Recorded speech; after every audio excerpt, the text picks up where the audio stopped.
Hey guys, today we're going to be doing a 1-year update of our TP-Link router. Specifically, this is the AX1800. We're also going to be taking a look at the app, which is by far my favorite part about this router so far. This is a gigabit router, and it also has the 2.4 gigahertz frequency and as well as the 5 gigahertz frequency. They both definitely have their strong suits, so it's really cool that this comes with both frequencies and even has a mode where it will automatically choose which frequency to use for your device. All right guys, so this is the dedicated app for these TP-Link routers.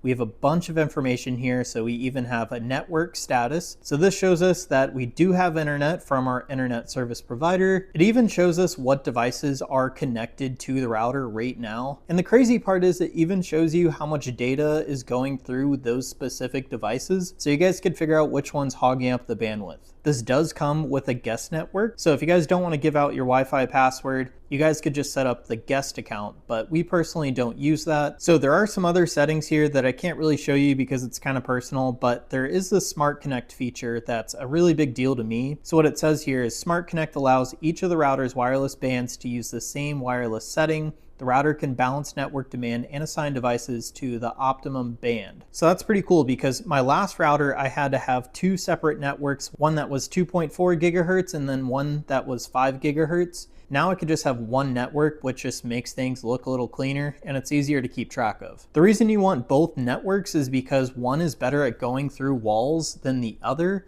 The 5 gigahertz may be faster, but it can't penetrate through the walls quite as well. It comes with a security section here that will scan your Wi-Fi for potential risk. I've never really used that. Of course, we do have parental controls, and then we have a ton of settings right here, and you guys do set it up through the app, which is honestly super easy. There is a section here for creating mesh networks, so you guys could add some other satellite devices here to just expand the range of your network. And we even have a night mode here to turn off some of the lights. And then the very last thing that I want to show you guys is that you guys could actually do updates from this device. So you don't have to plug anything into your router. It's super easy to do it.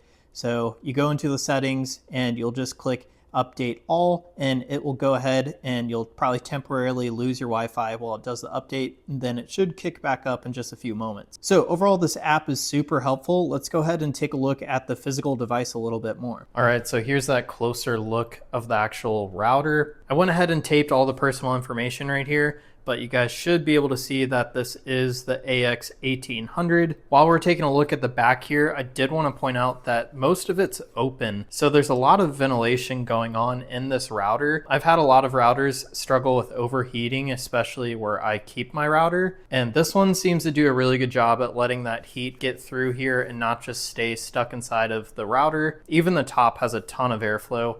So I think that's a really cool design. You guys should have been able to see all the indicator lights, but it shows us things like if it's powered on, if it actually is connection, and if the Wi-Fi is working. The antennas on the back are super adjustable, so you guys could move them around to whatever best suits your needs. So on the back here, we have our power in, we have an on button, we have the internet in, and then 4 Ethernet ports out. And there even is a reset button down there. Once again, on the back here, I did want to point out one more thing. You guys can mount this on the wall and screw it down. So that's what those two holes are for. And then we have rubber feet to make sure it won't scratch up your furniture. So that's basically it for this TP-Link router. This router has done a great job so far. We've had no overheating with this thing, and we've been using it for over a year straight.